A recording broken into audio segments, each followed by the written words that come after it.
Dalawang high-value target ang arestado matapos makuhanan ng mahigit 600,000 pisong halaga ng shabu sa ikinasang buy-bust operation ng mga otoridad sa Cotabato City. Hindi nga nagpapahinga ang ating pambansang pulisya dahil patuloy ang kanilang pakikipaglaban sa ilegal na droga alinsunod sa direktiba ng ama ng pulisya sa ilalim ng pamumuno ni Pangulong Ferdinand Bongbong Marcos Jr. Ang ulat mula kay Patrolwoman Rodessa Gallego.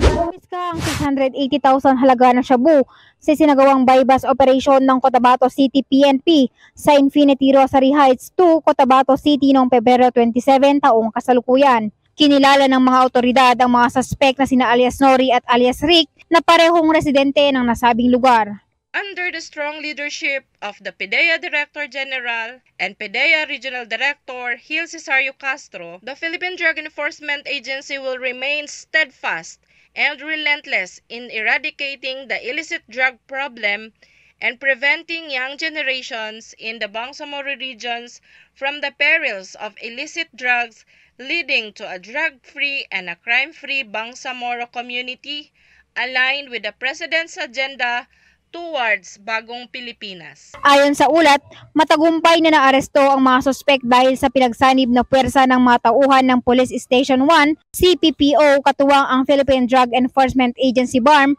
Regional Drug Enforcement Unit PROBAR, na may koordinasyon sa Public Safety Office Cotabato City sa isinagawang drug buy-bust operation. Nasamsam mula sa mga suspect ang 2 piraso ng heat-sealed transparent plastic sachet na hinihinalang shabu na may bigat na humigit kumulang na 100 gramo na nagkakahalaga ng 680,000 pesos, isang mobile cellphone, iba't ibang identification cards, isang piraso ng puting bubble wrap pouch, 2 piraso ng maliit na brown paper bag, isang piraso ng eco bag, isang pirasong sling bag, at isang piraso ng coin purse na naglalaman ng 950 pesos.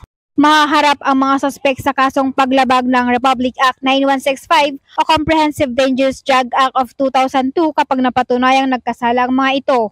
Ang mga naarestong suspect at ang mga nakumpiskang ebidensya ay kasalukuyang nasa kustodiya na ng PDEA BARM para sa dokumentasyon at tamang disposisyon.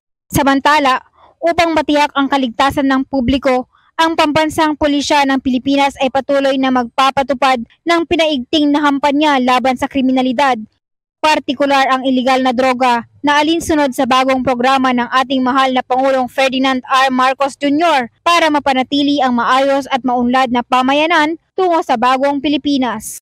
Mula rito sa rehiyon ng Bangsamoro, ako ang inyong PNN correspondent, Patrolwoman Rodessa Gallego, alagad ng batas, tagataguyod ng Balitang Pulis.